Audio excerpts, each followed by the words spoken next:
Emily, is Grandpa behaving himself? Well, sort of. He injured his leg. Old people can be such a nuisance. I wish they'd think about those of us who have to take care of them. Patricia, that's not a nice way to say it. It's fine. He's already declining quite a bit. I can't handle the fuss of old people, but you're used to it, so you'll be fine. The other day, my husband's grandfather, Michael, fell in a garden and injured his leg. It's not a serious injury, but he's already 82 years old. Because of his age, we're having him rest in bed just to be safe so it doesn't get worse. My mother-in-law won't even go near him, let alone take care of him. I'm Emily, 30 years old. I married 3 years ago and live with my husband Daniel's family. My husband was my boss at the company where I worked, a company founded by his grandfather. When I joined 8 years ago, my father-in-law was already the president and my grandfather-in-law was the chairman. But back then, the grandfather was still handling all the important tasks and responsibilities of the company. 2 years ago, when Grandpa turned 80, he remained chairman but handed over most of the public duties to my father-in-law. Michael, you've worked hard all this time. Now, leave the company matters to Christopher and take it easy, my mother-in-law said with a smile, but her words sounded sarcastic to me. Grandfather-in-law is a bit stubborn but a fair and kind person with a good reputation. In contrast, my father-in-law seems somewhat immature, never expressing his opinions clearly and utterly unreliable compared to Grandpa. And he always does whatever my mother-in-law says. My grandmother-in-law has already passed away, and I never met her. My husband and I started dating when we worked together on the same product planning team 3 years after I joined the company. My husband, energetically leading the team, seemed reliable to me, though a bit self-righteous.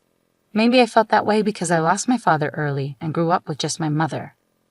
My mother also passed away from illness 2 years ago, and now I have no family other than my in-laws. Shortly after I got married, my mother fell ill and needed care, so I quit my job to take care of her.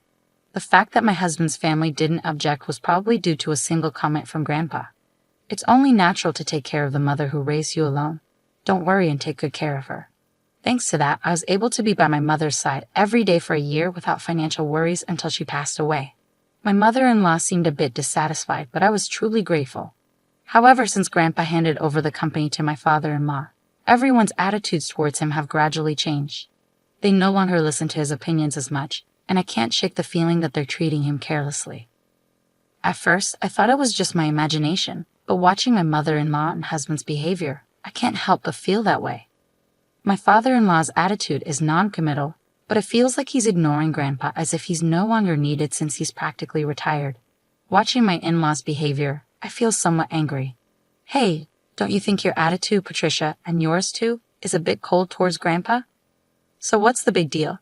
Grandpa tries to talk to you, and you barely respond. You don't even try to help them. Like I have time to deal with old people. You can take care of Grandpa. You're the one with the free time. You don't have to talk like that. Quiet, I'm tired from work. Don't nag me about unnecessary things. This is how it goes no matter. They won't listen to me. My grandfather-in-law doesn't say anything to his family about this. Now I'm the only one who talks to my grandfather-in-law at home. Grandpa, the weather is nice today. Shall we go for a little walk outside? Your leg seems to be healing well, and I think it will be good rehabilitation. Thank you. Let's go out for a bit then. The two of us went to the park, where there were several families with children playing around. My grandfather-in-law looked at the scene with joy. Christopher and Daniel enjoyed times like that too. Grandpa, I was busy with work and couldn't take care of the children much. Maybe that's why I couldn't raise Christopher and Daniel properly, my grandfather-in-law said with a slightly sad face, almost like he was talking to himself. Christopher is my father-in-law, and Daniel is my husband. I think about how everyone can be kinder to my grandfather-in-law, but I can't come up with a good idea. But then my in-laws suggested building a house for my grandfather-in-law. This house is over 50 years old, right? The layout is bad, it's hard to use. But instead of spending money on repairs, it would be better to build a new house in a more convenient location. A new house? Michael is getting older, and it's good that he only got injured last time, but we never know what will happen. So let's make the house barrier-free so we won't have trouble if care is needed. I see. We can even put Michael's room in the middle so everyone can take care of him easily. Yeah, that's not a bad idea. Right, so it's settled then. And Michael, at the cost. If it's a house for all of us, I'll take care of it. Talk to Mr. Jones about the money. Typical Michael, thank you. We appreciate it, my mother-in-law smiled happily. It seems to me that they only flatter him when they want money. But if everyone takes care of my grandfather-in-law after moving to the new house, I thought there could be nothing better. Mr. Jones is the company's in-house counsel and also manages my grandfather-in-law's personal assets. My grandfather-in-law liked his character and made him in-house counsel, and it's been nearly 30 years. He is 58 now and the person my grandfather-in-law trusts the most. I've met him several times and he seems to be a very honest person. He always cares about my grandfather-in-law's health, and sometimes I think he's more like a son than his real sons. Having such people around my grandfather-in-law makes me feel a little relieved. I wasn't informed about the details of the house being built, but my mother-in-law seemed very cheerful, and the three of them were looking at interior design magazines and discussing various things, so it seemed to be going smoothly. Then something unexpected happened. It was revealed that my grandfather-in-law had a debt of $1,820,000. Wait, what's this about $1,820,000? I exclaimed. My grandfather-in-law had become a co-signer for a loan for a friend's company, but that company was in trouble, and the debt had become my grandfather-in-law's responsibility. Wait, they're not going to take the house. It's under construction, are they? Since the contract has already been completed, and as Patricia said, it's in the president's name, so it's fine, my mother-in-law seemed relieved at those words. Oh, thank goodness. I'm glad we did it my way. Listening to that conversation, I learned for the first time that the house was in my father-in-law's name. Even though my grandfather-in-law had paid for it, putting it in my father-in-law's name seemed just like something my mother-in-law would do. I also wondered why they didn't think of giving up the house to help repay the debt. Hey, this debt is Michael's fault, and it has nothing to do with us or the company, right? Well, it was signed in Michael's name. Oh good, then there's no problem. I couldn't understand what was good about it, but since my grandfather-in-law didn't say anything during that conversation, I didn't intervene either.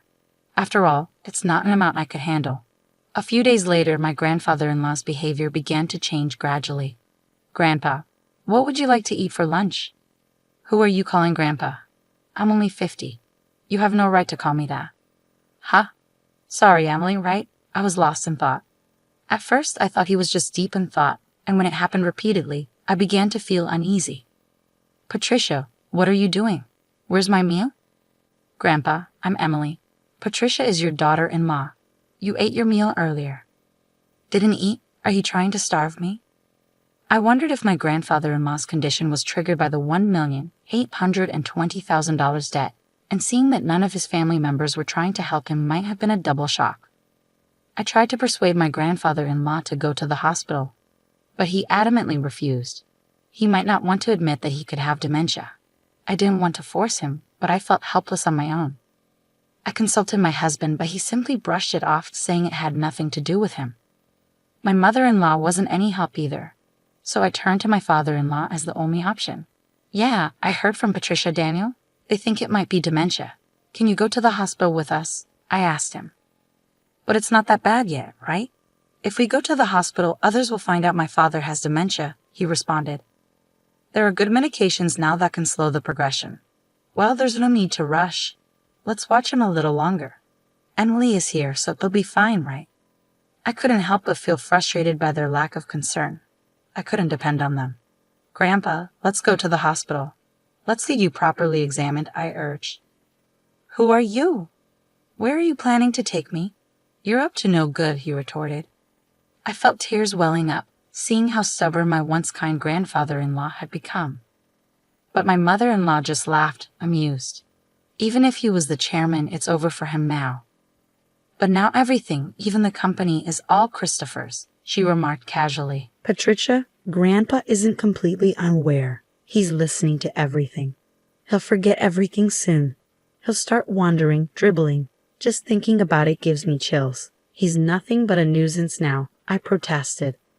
How can you say that? Grandpa has worked hard for the family all his life. My mother-in-law's words made me both angry and sad. But my grandfather-in-law just smiled. See, this old man doesn't understand anything, she added, laughing. Patricia, I was furious at my mother-in-law's callousness. But soon the new house would be ready. Perhaps things might change once we move there. Since it's a house that Grandpa built, the family might show some gratitude and be kind to him. I couldn't completely abandon that faint hope. And 2 months later, The house was finally built.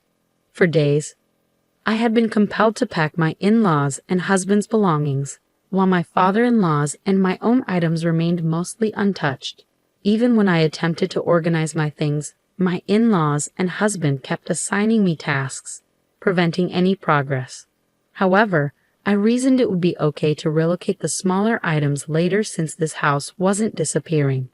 On moving day, after transferring most of the belongings, I went to call my father-in-law, but my husband intercepted me.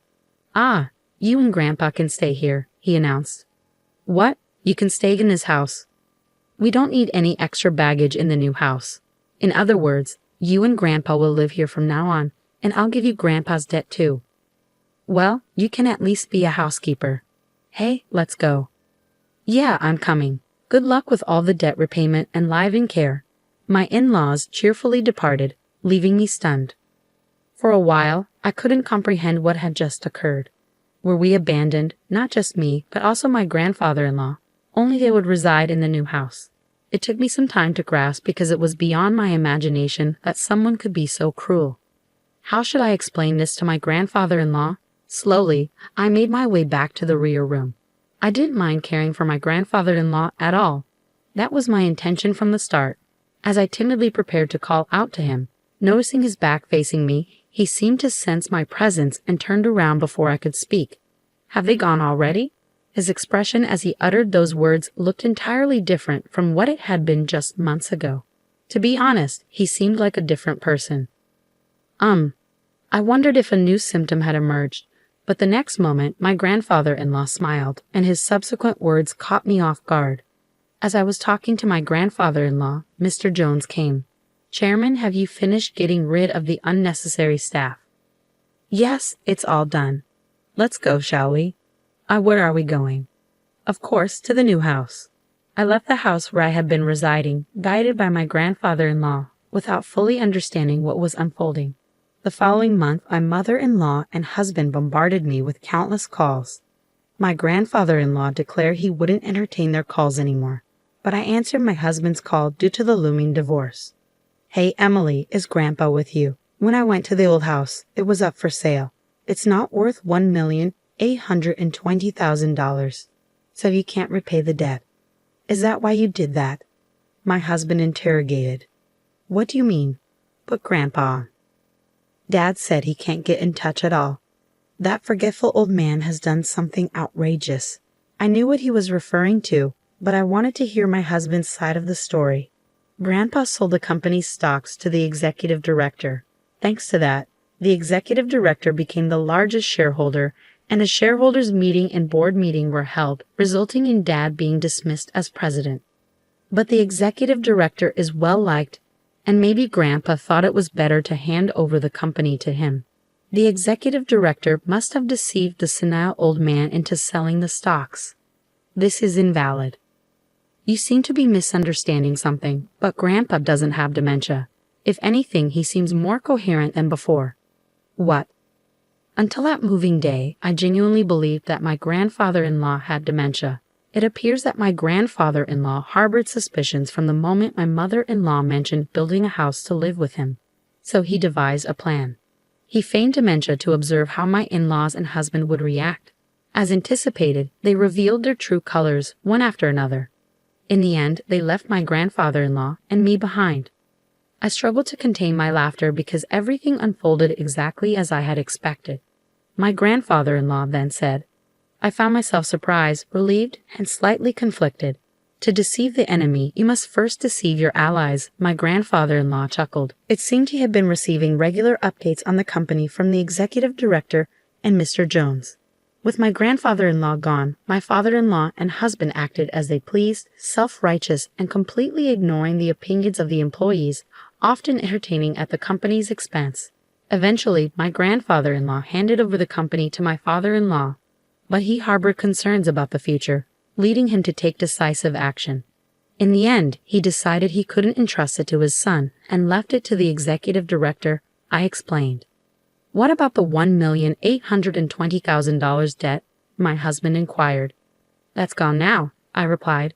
Indeed, my grandfather-in-law had been a guarantor for a friend's dad, but he had personal assets exceeding that amount. However, I deliberately omitted this information to avoid my mother-in-law and husband targeting those assets. The friend was the son of a benefactor who had helped my father-in-law when he was young. Moreover, the countryside land owned by the son was going to be developed into a resort, allowing him to sell it at a high price. I explained further. "You're kidding," my husband exclaimed. "More importantly, are you guys okay?" I asked, concerned. "We're not okay. Both my father and I were denounced by the company. What should we do now?" My husband lamented. "Well, there's also the mortgage on the house," I revealed. "What? What do you mean, the mortgage on the house?" My husband was taken aback. "Haven't you realized it yet? The house money should have all been paid by Grandpa," I clarified. Christopher signed without checking everything. "It shows he really didn't have the qualities of a president," I added. "You're kidding?" My husband sighed. "As a consequence, my parents-in-law lost the house they had built because they couldn't pay the mortgage. Now they reside in an old apartment over 50 years old, struggling to repay the unpaid loan. Despite their alternating attempts to contact me, suggesting we all live together, it was impossible now. My grandfather-in-law retired from his chairman position and bought an old house in the countryside. Emily, you can go and live wherever you like freely. You don't have to worry about living expenses," my grandfather-in-law assured me. But I chose to be with him. "If I'm not in the way, please let me be with you," I expressed, tears welling up in my eyes. My grandfather-in-law's eyes welled up too. Thanks to Mr. Jones, the divorce was finalized and procedures were taken to exclude my former father-in-law and former husband from inheritance. I became my grandfather-in-law's adopted daughter. If anything happens to him, I intend to take care of him until the end. Now, the two of us enjoy working in the fields together. "Dad, look at this radish, it's big," I exclaimed as warm moments flowed in the pouring sunlight. I wish for these days to continue, even just one day longer.